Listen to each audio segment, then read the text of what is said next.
Alright, Assalamualaikum and salam sejahtera. So, untuk hari ini, kelas kita akan dibuat secara online. Okay. So, kita akan masuk ke chapter yang pertama iaitu berkenaan dengan health, safety and environment.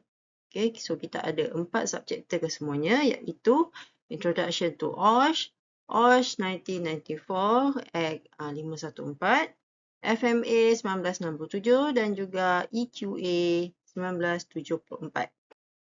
Alright, so sebagai pengenalan untuk occupational safety and health, dia sebenarnya keselamatan dan kesihatan pekerja adalah bidang antara disiplin yang merangkumi pelbagai bidang seperti perubatan, keselamatan kejuruteraan dan kesihatan awam. Matlamat untuk OSH ini adalah untuk melindungi keselamatan dan kesejahteraan pekerja dan orang lain yang mungkin juga terjejas. Okay. Right, so ini adalah antara common definition yang digunakan di dalam safety and health ni lah. First, kita ada hazard, iaitu anything that can cause harm of if uncontrolled. Okay, jika tidak dikontrol, ia akan mendatangkan kemudaratan. Risk, di mana the probability of the hazard to cause harm. And then danger, relative exposure to hazard.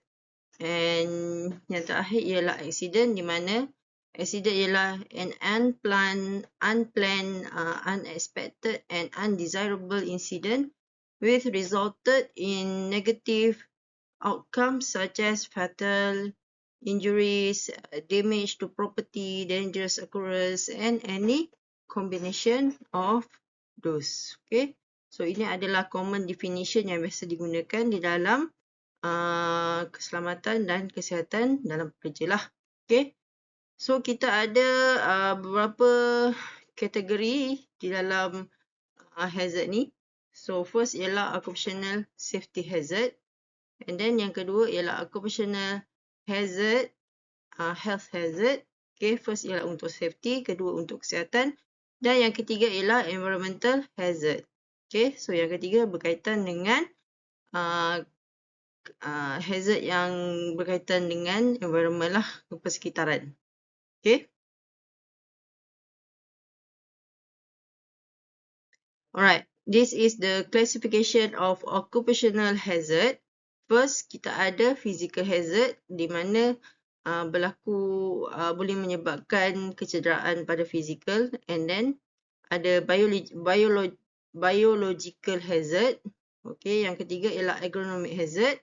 Keempat, chemical hazard dan yang kelima ialah psychosocial hazard. Okay, apa kelima-lima hazard ni? Okay, so physical hazard ni biasanya kalau ia terjadi, kalau anda boleh lihat lah dekat sini. Okay, ini ialah boleh menyebabkan physical hazard di mana bila kita buat kerja, kita tidak mengendahkan kita punya keselamatan diri. Okay, seperti memanjat atau memanjat di kawasan yang tinggi tanpa ada PPE. Okay. Biological hazard. Okay, dia berkaitan dengan keadaan sekeliling yang tidak bersih. Okay. Agronomic, cara mengangkat sesuatu dengan tidak betul. Okay, dia menyebabkan kerosakan pada kita punya otot lah. Alright. And then kita ada chemical hazard, di mana chemical hazard ini berkaitan dengan bahan-bahan chemical. Dan juga last sekali ialah psychosocial hazard, di mana ini more kepada kesihatan mental. Okay, ini adalah antara typical workplace hazard. Okay, seperti anda sekarang berada di site. Okay, so ada banyak hazard-hazard yang menunggu anda. Okay, so antara hazard-hazard yang biasa terjadi seperti struck by. Okay, kalau tak pakai PPE, mungkin akan kena sesuatu barang yang jatuh daripada tempat yang tinggi dan kena pada kita punya fizikal. Okay, contact with, ini more kepada electrical punya parts. Kalau kita tidak aware dengan keselamatan kita akan mungkin akan kenalah dengan electrical punya contact dengan electrical, and then kita ada couch between, couch in, couch on, and then fall to below, fall to the same level, and then exposure, dan lain-lain lagi. Okay, so ini antara hazard-hazard yang boleh berlaku lah semasa kita berada di tempat kerja. Okay, so seterusnya kita akan masuk kepada Akta Keselamatan dan Kesihatan Pekerja 1994. Kenapa akta ini diadakan? Alright, so sebelum ni untuk berkaitan dengan occupational safety and health ni, dia hanya depend kepada beberapa enforcement sahajalah. Okay, so hanya ada specific industry activity sahaja yang diorang dah cover. Tapi memandangkan peningkatan dari segi ekonomi, development yang makin mengembang dekat Malaysia ni, so kita memerlukan satu legislation yang barulah. Okay, lagi satu ada insiden di mana the bright spark in Sungai Buloh ni telah trigger untuk kita nak membangunkan legislation yang baru berkaitan dengan Occupational Safety and Health Act 1994 ni. Okay. Apa yang berlaku dekat Bright Sparkle ni? Berlakunya kemalangan di mana dia menyebabkan banyak kemalangan jiwa lah. So nanti anda boleh cuba cari untuk apa yang berkaitan dengan Bright Sparkle in Sungai Buloh. Okay, so seterusnya ialah akta ini diperkenalkan berdasarkan falsafah laporan daripada Robin, okay, daripada UK, dan dia menekankan pengawalan kendiri dalam aspek keselamatan di tempat kerja. Ia juga meliputi hampir kesemua aktiviti ekonomi di Malaysia. Okay, objektif OSHA 1994 ni, dia adalah untuk memastikan keselamatan, kesihatan dan kesejahteraan pekerja di tempat kerja, serta dia juga untuk melindungi orang lain yang mungkin terjejas daripada kerja-kerja yang dilakukan lah. Okay, so ada 4 objektif kat sini. To secure safety health, to protect other person in the place work, to promote occupational environment for person at work, and last sekali to provide means for occupational safety and health legislation progressively replaced by a system of regulation and proof industry code practice.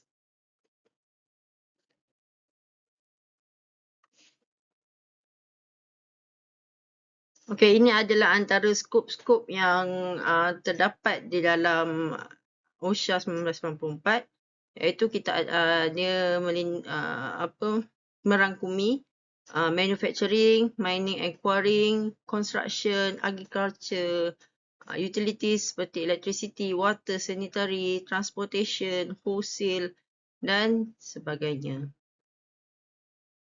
Okey, so selain daripada skop yang dinyatakan, akta ini juga meliputi sektor pembuatan, pembinaan, okay, seperti yang telah dinyatakan, dan banyak lagi. Namun, ia mengecuali, untuk akta ini dia kecualikan untuk angkatan tentera dan kerja yang berada di atas kapal yang tertentu. Sebab dua entiti ni diorang dah ada, diorang punya akta keselamatan sendiri. Okey, ini adalah peraturan ataupun regulation yang berada di dalam Akta 1994 ni, OSHA 1994, di mana beberapa peraturan ni termasuklah peraturan mengenai polisi keselamatan majikan, komiti keselamatan dan juga pengelasan bahan kimia. Alright, so seterusnya ialah Factory and Machinery Act 1967. Okay, akta ini adalah berkaitan dengan akta kilang dan jentera. Akta ini digubal untuk mengawal keselamatan di kilang dan menekankan pendaftaran dan pemeriksaan jentera. Ia juga meliputi sektor seperti pelombongan, penghilangan dan juga pembinaan. Okay. So, polisi untuk Akta FMA ni diperkenalkan pada tahun 1960-an. Okay. So, daripada situ berbagai penambahbaikan lah telah dibuat. And sehingga 1970, beberapa regulation yang terbaru telah diperkenalkan berkaitan dengan Akta Factory dan juga Machinery ni. Okay, objektif Akta ni adalah matter relating to safety, health and welfare of person therein and registration and inspection of the machinery and for matter connected with it. Okay, so dia more kepada keselamatan dan kesihatan bagi pekerja yang pekerja yang melaksanakan ataupun yang mengendalikan mesin tersebut dan juga berkaitan dengan registration dan inspection lah bagi setiap mesin yang hendak digunakan. Okay, so berikut ialah skop yang terdapat bagi FMA punya Act. Okay, akta untuk kilang dan juga mesin. Okay, so dia ada mining, quarrying, and then manufacturing, construction. Tetapi dia tak termasuklah untuk angkatan tentera dan juga perkapalan. Okay, sama juga macam OSHA, Akta OSHA tadi.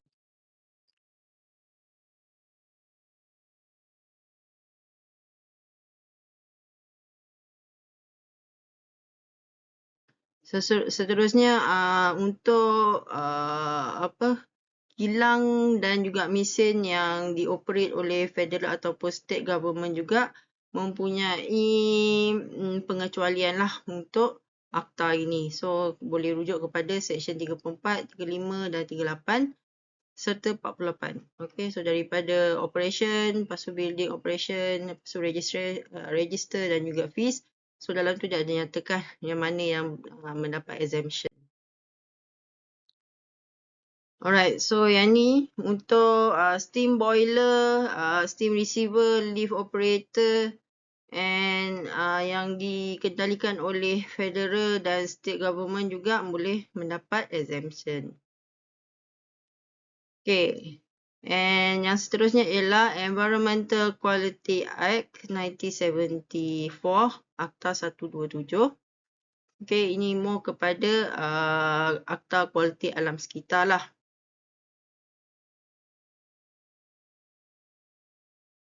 Okay, so akta ini bertujuan untuk mengawal pencemaran dan memperbaiki kualiti alam sekitar di mana Jabatan Alam Sekitar bertanggungjawab untuk melaksanakan dan juga menguatkuasakan akta ni.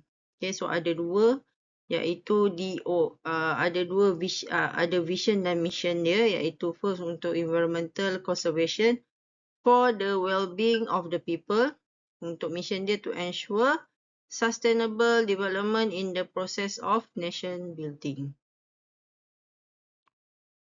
Okay, so ini adalah establishment of EQA tadi, 1974. Okay, so dia bermula daripada 14 Mac 1974 di mana EQA ini digazetkan. Okay, and then untuk pada 1 April EQA mula diperkenalkan dan mula dikuatkuasakan lah.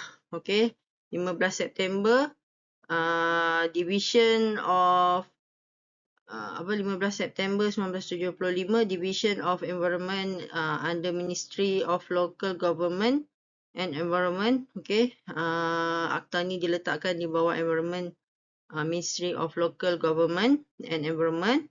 Pada 1 Mac 1976, division ini ditukar masuk ke Ministry of Science, Technology and the Environment. 1983 dia ditukar sekali lagi kepada Department of Environment dan pada 2004 Department of Environment diletakkan di bawah Ministry of Natural Resource and Environment. Okay, so ini adalah perjalanan lah EQA. Right, so dalam Environmental Quality Akta 1974 ini terdapat 37 subsidiary environment berkaitan dengan regulation. So untuk regulation ni diadakan untuk beberapa isu yang telah dibangkitkan lah, seperti agro-based, air emission, and then noise, management of schedule waste dan juga environmental impact assessment, iaitu EIA lah. Okay, so untuk semua isu ni telah dimasukkan lah dekat dalam Akta Environment Quality 1974. Okay, so coverage untuk environmental quality ni, dia bermula daripada planning stage. Okay, kalau untuk kerja-kerja pembinaan, okay, so daripada planning stage dah kena adalah EQA ni. Okay, and then design stage, operation stage, waste generation or storage, and then waste disposal. So bermakna daripada mula sehinggalah satu bangunan itu telah digunakan, EQA ni tetap kena follow lah, kena implement. Okay, ini adalah antara regulation yang berada di bawah EQA 1974. So bermula daripada water pollution, lepas tu control of air pollution, and kita ada untuk control of toxic and hazardous substance dan juga untuk ozone layer. So dekat sini dia dah nyatakanlah regulation berapa untuk kita rujuk dalam kalau katakan kita ada buat EIA, okay, environmental assessment, okay. So kita kena rujuklah dekat dalam Akta 1974 ni. Okay. So, yang ni ialah 3 prerequisite for success in pollution control. Okay, ada 4 stage berkaitan dengan pollution control. Stage pertama ialah dalam design stage. Okay. Yang kedua construction stage dan yang ketiga ialah operation stage. Okay. So, maknanya dalam operation stage ni kita dah kena pastikanlah operation and maintenance dekat satu bangunan tu. Dia boleh mengelakkan daripada berlakunya pollution. Alright, so strategic towards compliance, iaitu self-regulation approach untuk environmental quality ni, kita kena rujuk kepada regulation keempat untuk notification, untuk design and construction, regulation 5 iaitu design to comply the guidance document on design and operation of IETS and construction supervised by professional engineer. Okay. So sebelum kita nak buat mulakan satu pembinaan, dalam design stage lagi dah kena start lah untuk kita rujuk EQA.